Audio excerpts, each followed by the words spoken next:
మార్చి 28 శనివారం బంగారం ధరలు మళ్లీ పుంజుకున్నాయి. అంతర్జాతీయ పరిస్థితుల్లో వచ్చిన సానుకూల సంకేతాలతో మార్కెట్ ఊపిరి పీల్చుకుంది. ప్రస్తుతం 24 క్యారెట్ల 10 గ్రాముల బంగారం ధర 1,49,973 వద్ద, 22 క్యారెట్ల 10 గ్రాముల బంగారం ధర 1,37,475 వద్ద, 18 క్యారెట్ల 10 గ్రాముల బంగారం ధర 1,12,479 వద్ద ట్రేడ్ అవుతున్నాయి. వెండి ధర కూడా కిలోకు 2,34,475కు చేరింది.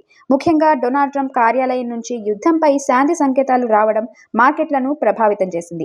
అమెరికా, ఇరాన్ మధ్య ఉద్రిక్తతలు తగ్గే సూచనలు కనిపించడంతో పెట్టుబడిదారులు కొంత ఊరట పొందారు. సాధారణంగా యుద్ధ పరిస్థితుల్లో బంగారం ధరలు పెరగాలి, కానీ ఈసారి బాండ్ డీల్స్ పెరగడం, పెట్టుబడులు ఇతర రంగాల వైపు మళ్లడం వల్ల ధరలు స్థిరంగా కదులుతున్నాయి. ఇదే సమయంలో చమురు ధరలు, ద్రవ్యోల్బణ పరిస్థితులు మార్కెట్ పై ప్రభావం చూపుతున్నాయి. అయితే నిపుణుల అంచనా ప్రకారం పరిస్థితులు పూర్తిగా స్థిరపడిన తర్వాత బంగారం ధరలు మళ్లీ పెరిగే అవకాశం ఉంది. పెళ్లిళ్ల సీజన్ నేపథ్యంలో ప్రస్తుతం ఉన్న ఈ స్థాయి ధరలు కొనుగోలుదారులకు కొంత ఉపశమనం కలిగిస్తున్నాయని వ్యాపార వర్గాలు చెబుతున్నాయి.